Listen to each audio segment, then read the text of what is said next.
Welcome to Literature History of Modernism and its Alternatives from 1920 till 1945. Hello, let me introduce myself. My name is Sayid Hassan Ariel from class English Literature A 2018. My student number is 1814 02516. There are 5 points of interest that I will explain in this presentation.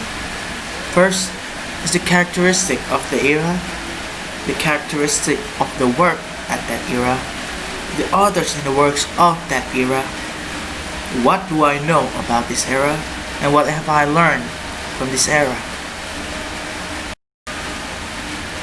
The characteristic of the era.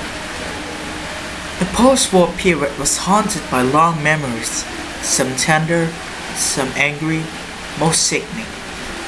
According to the critic and poet Herbert Reed, writing in the Criterion in 1930, it had taken more than a decade for ex-combatants to come to terms with what the war had meant to them and with the debris of its emotional conflicts, before they could begin to transform their experience into literature.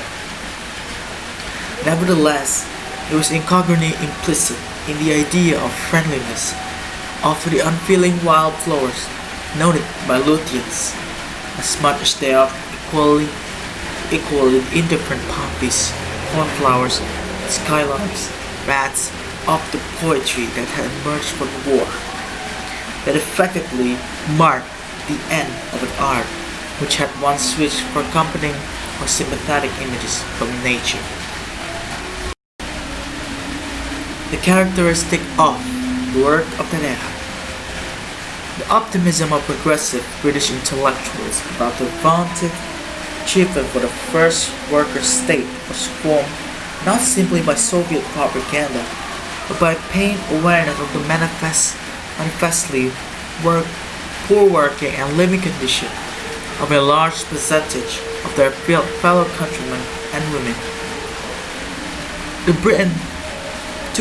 Britain to which mob troops in 1918 and 1919 proved not to be the land fit for heroes promised by the wartime Prime Minister David Lloyd George.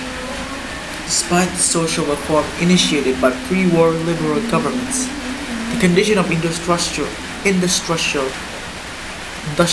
and agricultural poor and unemployed often contrasts as starkly with that of the rich as it had in mid-Victorian Britain.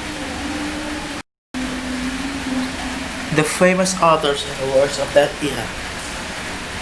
There was relatively little any democratic government seemed to be able to do themselves and the devastating effects of the economic depression on heavy industry.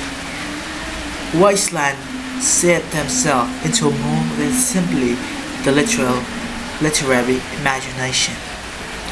When an industry of a town has been killed, the trade unionist, the politician Ellen Wilkinson wrote in her propagandist Study of the Gerald, "The town was murdered," 1939.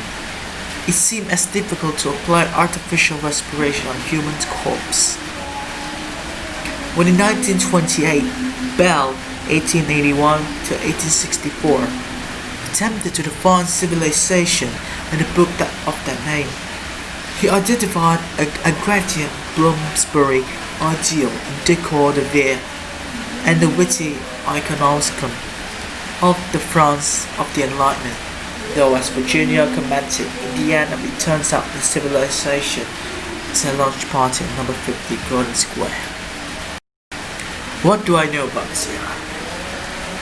The worry, the heterogeneous, the contrived scenery of the poems in 1930 is abandoned for a landscape which now literally subverting and unpredictable. It is a place where joy, surprises, and eros agape, human and divine love achieve unconditional but ultimate victory in imagination's subversion and unpredictable.